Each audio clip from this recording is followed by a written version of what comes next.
शीतला माता की पूजन का विधान है। उस विधान में कोई गर्म चीज की महत्वता नहीं है क्या? कोई गर्म चीज की महत्वता? फिर भी दुनिया के लोग अपनी बुद्धि लगाकर माता की जब पूजन करने जाते हैं तो वहां अगरबत्ती भी जलाते हैं और दिया भी जलाते हैं।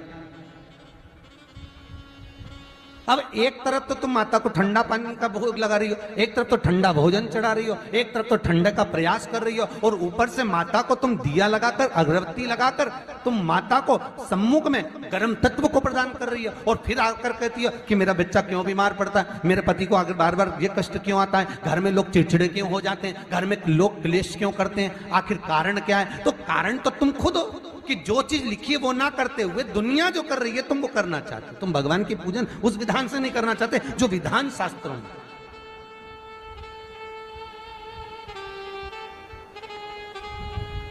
जो शास्त्रार्थ विधान कहता है।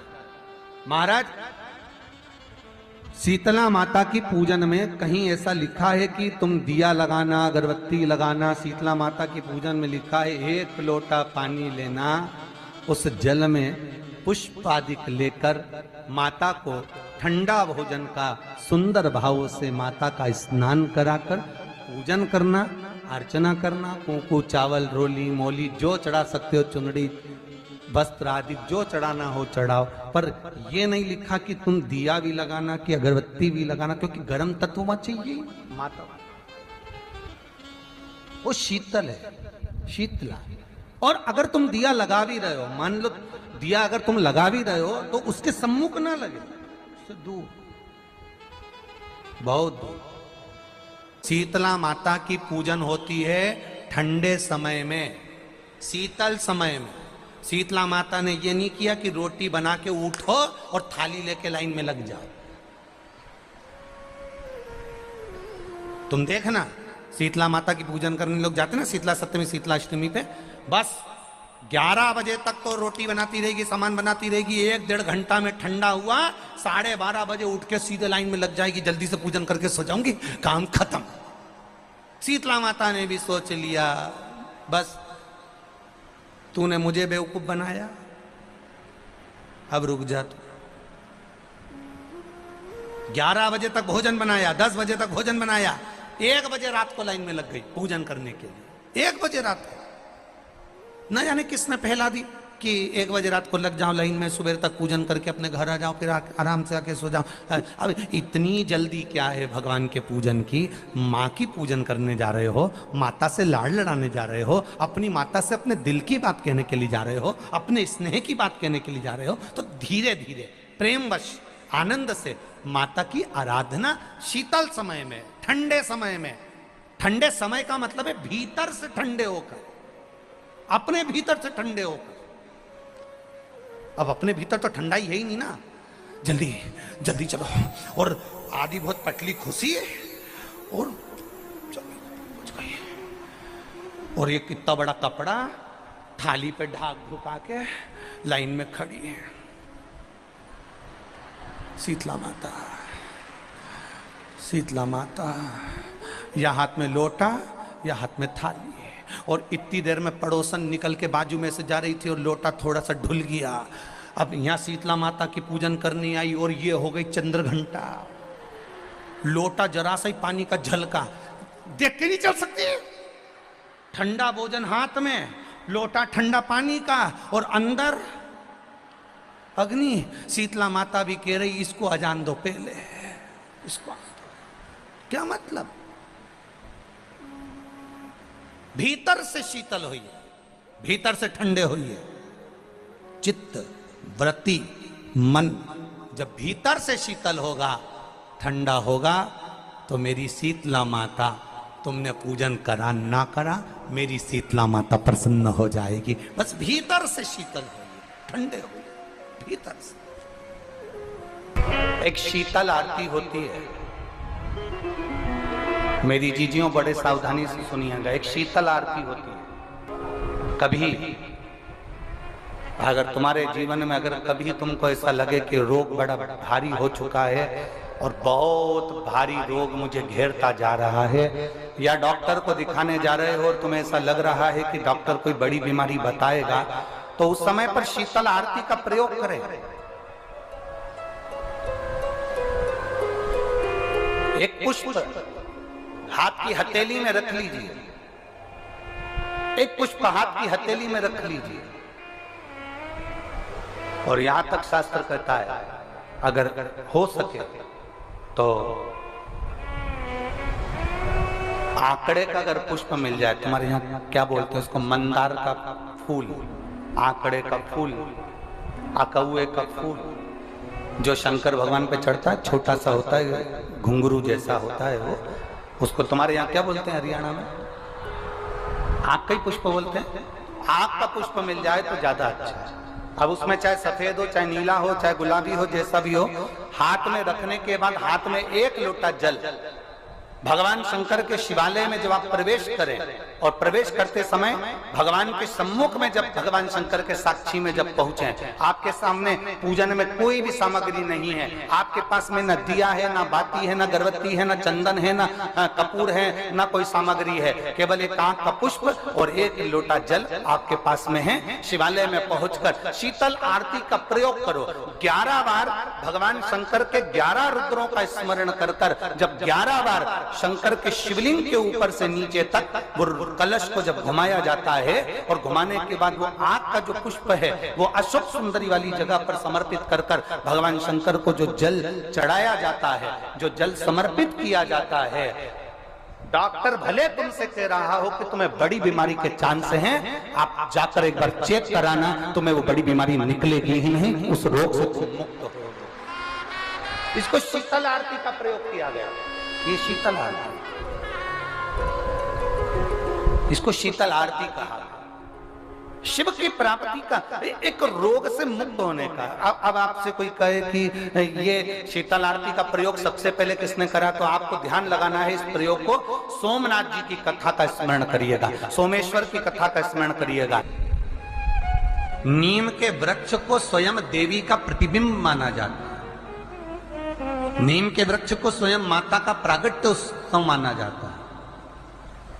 नीम के वृक्ष को स्वयं देवी का भाव वर्णित किया जाता है। और बहुत सुंदर बात है महाराज जी,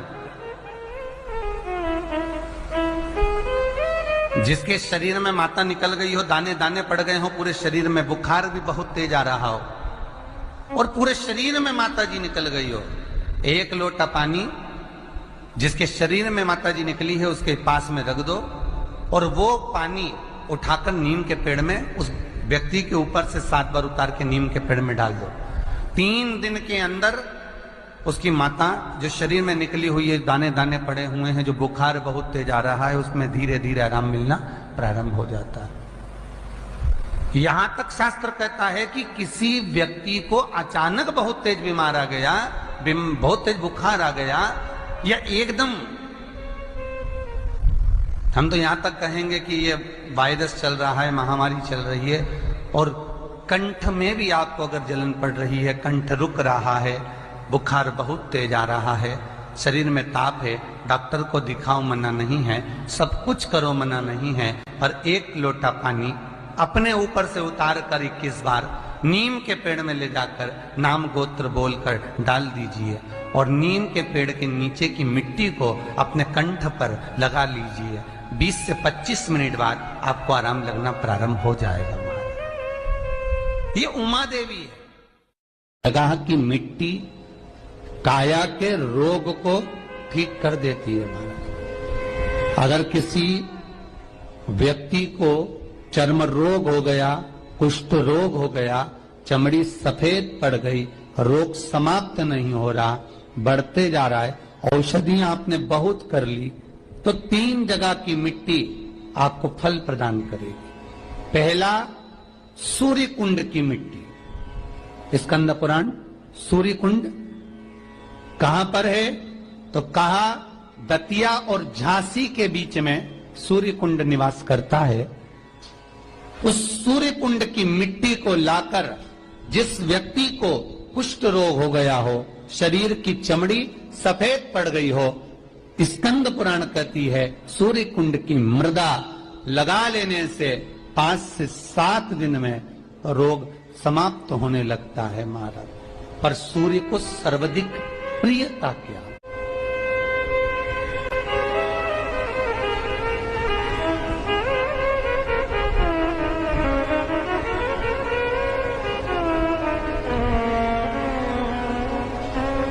सर्वाधिक प्रियता सूर्य को क्या? क्योंकि सूर्य तपता है, तो उस तपन को मिटाने के लिए सूर्य देवता के शरीर पर गाय का घृत मला जाता।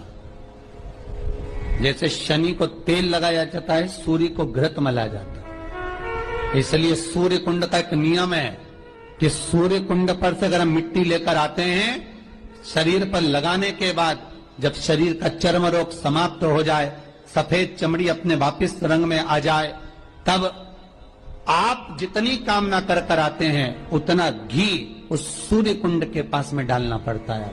1 किलो, 2 किलो, आधा किलो, 250 ग्राम, 25 ग्राम, 50 ग्राम, जो आपने कामना करी है उतना चढ़ाना पड़ता। पर वो घी गाय का होना चाहिए, और उस घी का प्रयोग कोई नहीं कर सकता, इसलिए गाय का होना चाहिए। और उस घी का प्रयोग कोई नहीं कर सकता, इसलिए आज भी स्कंद पुराण में तो केवल सूर्य कुंड का वर्णन है, घृत का वर्णन है, पर स्थान आज भी झांसी और दतिया के बीच में जो सूर्य कुंड विराजमान है, आज भी वहां पर कुंड के पास में एक घी का कुआं है जिसमें घी डाला जाता है, पर उस घी का प्रयोग कोई दुनिया का व्यक्ति नहीं कर सकता। जो करता है वो शरीर में फपोले पड़ जाते हैं और बाद में सड़कर मर जाता है।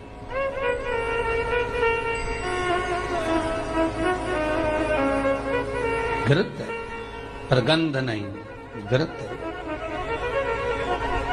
3 जगह की मृदा जीव को सुख का अनुभव कराती है। पहला सूर्य कुंड महाराज, दूसरा वर्णन करा है जिस स्थान पर गौ माता को बांधा गया हो और गाय अपने बछड़े को, बछिया को जन्म देती हो, उस स्थान पर उसकी मिट्टी, उसकी मृदा, उस जगह की रज, जब मकान का मुहूर्त होता है, दुकान खोली जाती है, दुकान बनाई जाती है, दुकान में कोई अग्नि का प्रवेश हो, उससे पहले जहां पर गाय ने अपने बछड़े को जन्म दिया हो, बच्चे को जन्म दिया हो, उस स्थान की मिट्टी उस भूमि पर लेपन कर दी जाए तो जिंदगी में कभी संपदा की कमी नहीं हो सकती महाराज। ये दूसरी मृदा